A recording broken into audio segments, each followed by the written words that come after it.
নমস্কার বন্ধুরা, ঘরোয়া রান্নাঘরে সকলকে স্বাগতম। আজকে আমি উচ্ছে দিয়ে মুগের ডালের রেসিপি আপনাদের সঙ্গে শেয়ার করতে চলেছি।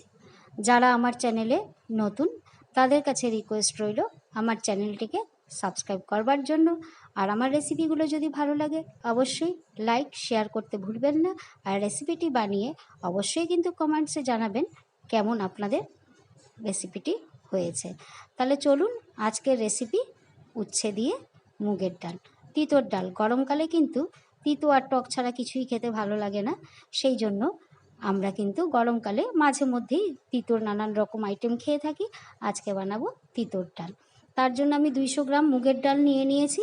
তবে মুগের ডালটাকে কিন্তু মিডিয়াম আঁচে, খুব একটা আমি ভাজবো না, হালকা মতন আমি ভেজে নেব। মিনিট 2 ভেজে নিয়েছি। দেখুন, খুব একটা কিন্তু ব্রাউন কালার করব না আমি, কারণ ডাল একটু কাঁচা কাঁচা মুগ ডালটা থাকলেই ভালো লাগে, সেই কারণে হালকা করে ভেজে নিয়ে এবার আমি এর মধ্যে মুগের ডালটা সিদ্ধ করবার জন্য বেশ খানিকটা জল দিয়ে দিচ্ছি।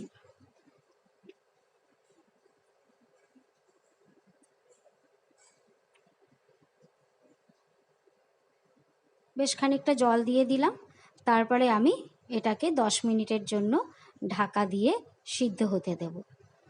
10 মিনিট বাদে ডালটা আমার সিদ্ধ হয়ে গেছে। আপনারা ইচ্ছা করলে এটা প্রেসার কুকারেও সিদ্ধ করে নিতে পারেন, তবে কড়াইতে করলে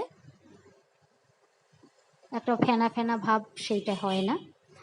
আবার সিদ্ধ ডালের মধ্যে আমি বেশ খানিকটা জল দিয়ে ফুটিয়ে নিচ্ছি। আপনারা ইচ্ছা করলে গরম জলও দিতে পারেন, আমি নর্মাল জলই দিয়েছি। দিয়ে তারপরে কাটা দিয়ে দিচ্ছি ভালো করে। এবার আমি উচ্ছেগুলোকে দেখুন ঠিক এরকম পাতলা করে কেটেছি। কেটে নিয়ে উচ্ছেগুলোকে কিন্তু আমি একটু সামান্য লবণ মাখিয়ে রেখেছি। কড়াইতে সর্ষের তেল দিয়ে দিলাম। দিয়ে আমি 2টো তেজপাতা আর 3খানা লঙ্কা ফোড়ন দিয়ে দিয়েছি। সামান্য একটু রাঁধুনি ফোড়ন দিয়ে দিলাম। সুন্দর গন্ধ বেরোনোর পরে কেটে রাখা উচ্ছেগুলোকে আমি এর মধ্যে দিয়ে খুব ভালো করে কিন্তু ভেজে নেব। উচ্ছেগুলো দিয়ে দিলাম। এবার আমি এর মধ্যে দিয়ে দিচ্ছি লবণ।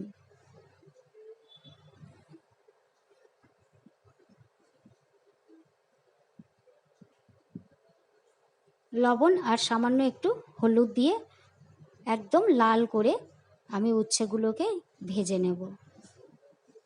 উচ্ছেগুলো আমি লাল করে ভেজে নিয়েছি। তারপরে আমি এর মধ্যে একটু আদা গ্রেট করে দিয়ে দিচ্ছি। উচ্ছেটা ভাজা হয়ে গেলে তারপরেই কিন্তু আদাটা দেবেন। আদাটা দিয়েও আমি একটু খানিকক্ষণ ভেজে নিয়েছি।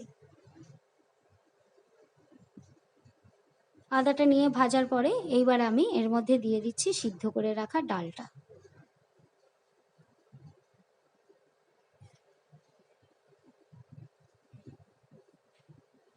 সিদ্ধ করে রাখা ডালটা দেওয়ার পরে আমি এর মধ্যে সামান্য একটু হলুদের গুঁড়ো দিয়ে দিচ্ছি। তবে অধিক পরিমাণে কিন্তু হলুদ আমি এর মধ্যে ব্যবহার করব না।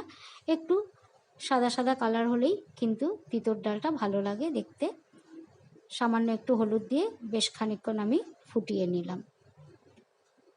দিয়ে দিচ্ছি 1 চামচ চিনি। ডালটা বেশ খানিকক্ষণ ফুটে ওঠার পরে এর মধ্যে আমি 1 চামচ ঘি দিয়ে দিলাম। আর আমি একটু রাঁধুনি ভালো করে গুঁড়ো করে রেখেছিলাম। গ্যাসটা অফ করে এবার আমি সামান্য একটু রাঁধুনি গুঁড়ো ছড়িয়ে দিলাম। তিতোর ডাল আমার রেডি। খেয়ে দেখবেন, অসাধারণ টেস্ট। আবার সাবস্ক্রাইব করবার রিকোয়েস্ট রইল। Thank you.